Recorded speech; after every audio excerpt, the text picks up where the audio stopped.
Betiko borroka. 2000 urteko uztaila. Udako oporrak aita, ama eta inaztxurekin pasa eta bueltan gara. Ez gara arbizutiko sourrun egon eta 9 egun baino ez dira izan. Hala ere ez dugu mugikorrik eta batek daki non eta zertan diren lagunak. Aitaren bugno bizikleta berde zaharra hartu eta kalera noa. Gurpila ustu xamarra du eta kalapiesa bakarrik ezkerreko oinpekoan. Jon aurkitu dut kalean eta esan dit txabola egin dutela gureek txipodegian. Ez da berri txarra hori. Baina endika eta hauekin, zaharrekin. Zerotik astea eta errespetua irabazteko aukera urriak.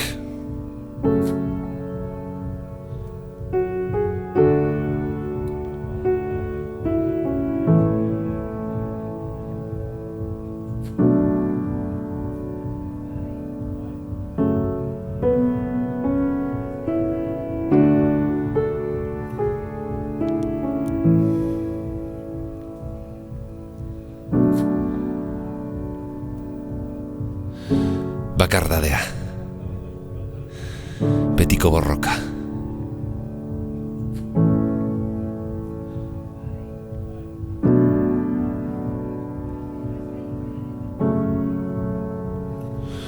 Zeinen bakarrik, eta zeinen bakarrik jende zinguratuta ere. Hala ere mundu guztiak du zerbait. Jainko bat, zauri bat, borroka bat.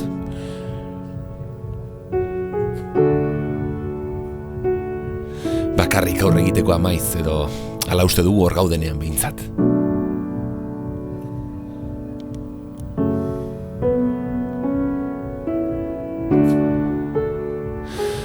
Bakardadea beldurra da, lotxa.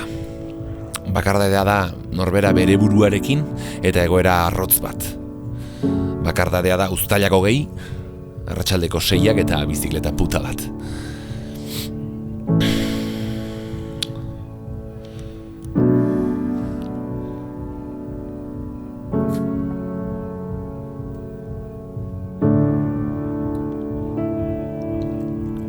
Mundu guztiak du zerbait. Jainko bat, zauri bat, edo borroka bat.